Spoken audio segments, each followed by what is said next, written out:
An Introduction to Blogging. In this lesson, we are going to introduce you to blogging using the question and answer format. We will also have the opportunity to hear from National Farm Mom of the Year winner and successful blogging advocate, Debbie Lyons-Blythe. By the end of this video, you will be able to choose blogging software and hosting options, create meaningful content. The first question we will address is, what are the benefits to blogging? So I think the most beneficial outcome of blogging for me has just been making those connections, and really truly I have people that I've never met that I consider friends that help me promote my blog. There's a fella in California that I really enjoy connecting with. He's all about healthy living, and so he likes the stories that I tell about blogging and just the lifestyle, and so he and I help promote each other's blogs, basically, and so we have a real good symbiotic relationship with the blogging situation. And so I think just the connections that I've made, the different people that I've met. You know, the one thing about social media, I don't necessarily feel like you have to be on social media to be an advocate. But I do think what social media does for you is it opens up a whole new world of people that there is no way that they could see my farm in Kansas. And so, especially like this fella in California, there's another one, in Chicago, there's people all over that there is no way that they could come to my farm. But by opening up my farm through social media, showing them videos and pictures and just telling stories, I'm basically giving them a virtual tour. And I guess that's the most fun for me. In addition to what Debbie has shared, there are several other benefits to blogging. First off, it can help build a brand and keep brand recognition. A blog allows you to be an ongoing tour guide to a population that would never experience a life in agriculture. A consistent and successful blog can differentiate you from competitors. And lastly, it gives you a platform to deliver your brand's message to your target population. Secondly, an active blog can increase your public relations platform. A well-written blog can establish your credibility as an expert within your industry. As your blog grows in popularity, you slowly become the expert in your niche, market, or field. The more often you speak and share, the more credibility you will be given to you on your blog. Often the media will do an internet search for a specific hot topic, such as E. coli outbreak or pink slime. If you show up first on a search, you will have a higher chance of joining the media in an interview during a hot topic where an advocate would be needed. Next, it can help you create partnerships. The more you blog, the more opportunities you have to create important partnerships within your community and industry. It can offer a creative outlet to share your farm's story and your life.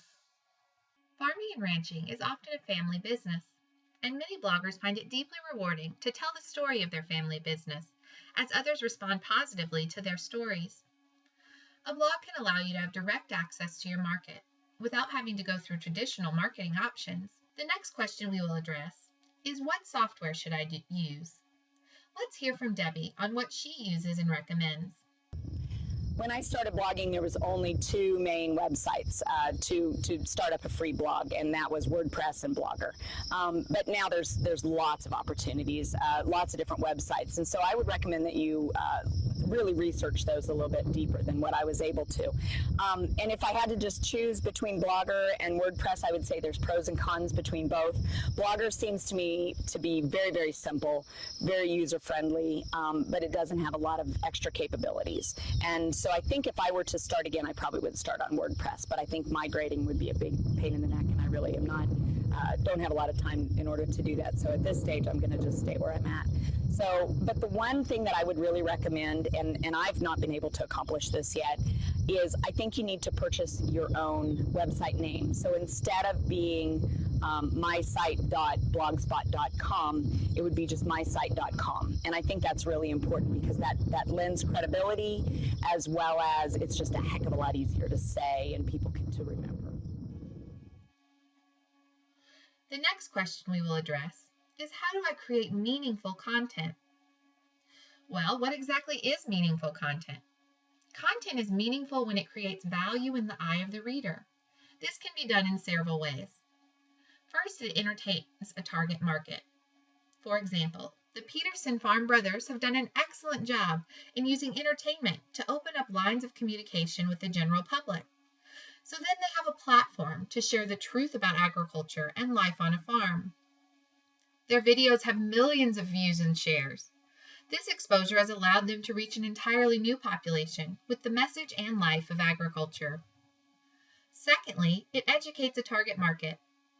A cattle rancher could discuss why they use antibiotics in their cattle to produce a humanely raised product. A sheep rancher could talk about how pasture rotation is important to protecting the environment and maintaining healthy grasslands. A nursery or garden supply store could demonstrate how to prune roses in the spring. Lastly, meaningful content fills a need or solves a problem within your target market. For example, a millet producer could share weekly gluten-free recipes, since millet is naturally gluten-free. The most important aspect of creating valuable content is that what you create should be valuable to the readers, while not directly advertising or marketing to them. As we look over Debbie Lyons Life's website, we can see a mixture of recipes, educational articles, and various interest pieces that are directly targeted to the interest of her target market. Remember, focus on creating valuable content, not on advertising and promoting. If all you do is put up pictures of cows, if all you do is talk about corn, they will unfriend you, and the conversation will not be able to continue. So you've got to be able to be real. You've got to be able to still communicate with those people on a real level. And the fact that you are real and that you connect with them about your kids, you connect with them about things that are going on in your world is really important. And then you can also talk about agriculture. So a perfect example would be I'll post on Facebook or on Twitter that I'm heading to a basketball game tonight, and I'm really excited that my boys are playing basketball. And we have a very small school, so I know my boys will play, and so this is a series of posts, and if somebody starts responding to me, I can have a conversation. But then at some point I'll also say, but I know I've got some heifers that are getting close to having calves, and if one of them is in labor, I might be late to the game. That brings up a whole nother conversation. Somebody will ask, why would I need to be there for a heifer calving? And I can explain then how important it is that her calf is born live and that she handles it safely and everything is in good shape with her before I make it to the ball game. So it's a perfect end. Don't feel like you need to reinvent the wheel every time you post. That can be exhausting. Feel free to blog videos or articles you find inspirational. When reposting videos or articles, just make sure you cite your source to be fair to the original author. Here, Debbie has linked to an informative video and shared her thoughts about it. Utilize current trends as well. You can quickly upload photos or videos from your farm, ranch, or business. I have one of my top blog posts is I happened on a calf being born out of my daughter's show heifer. And I thought, okay, I can get some really good pictures, but I didn't have a camera and she was really close to having the calf. So all I had was my cell phone, and that's back in the BlackBerry days, and those were really crappy phones with crappy pictures, cameras. So, but I took some pictures. I realized that my pictures were really, I couldn't see very much. And so I switched it to video and started to take video just as the calf was born, and she stood up and started licking it.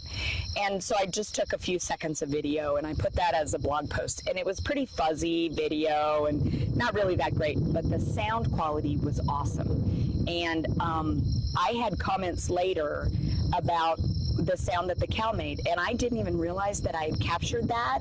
There is a sound that a cow makes only when she's licking her brand new baby calf clean. And she's calling to that calf and connecting with that calf. And I didn't even realize I had that until it'd been on my blog for a while. And I had people commenting about how that sound gave them chills.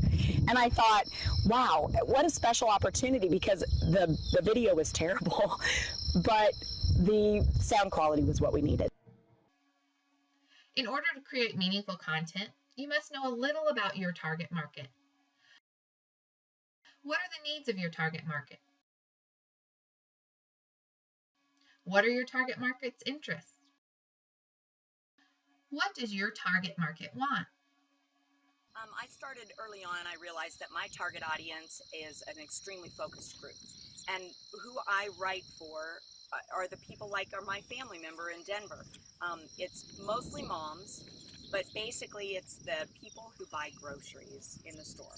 And so I want them to feel very comfortable walking into a supermarket and remembering a blog post, thinking, oh, I feel comfortable buying this because I read about this gal that raises beef out in Kansas. And so I write directly to moms. I don't really have an age group, but the women, mostly women that are buying the groceries in the supermarket. There have been times when I have really wanted to come out on a specific topic and make a big deal about it. One example is when we had the pink slime fiasco. I did not write a blog post about it. I am not a processor. I do not have firsthand knowledge of lean, finely textured beef. I do feel very comfortable eating it, and so I spent a lot of time on Twitter talking about that. But I really felt like it was important for me to stay true to my brand, stay true to my blog, and that is telling stories about what happens on the ranch. Obviously, we don't make lean, finely textured beef right here. In review, blogging can effectively increase brand recognition. Meaningful content solves a problem, educates, or entertains. Know your target market's wants and needs.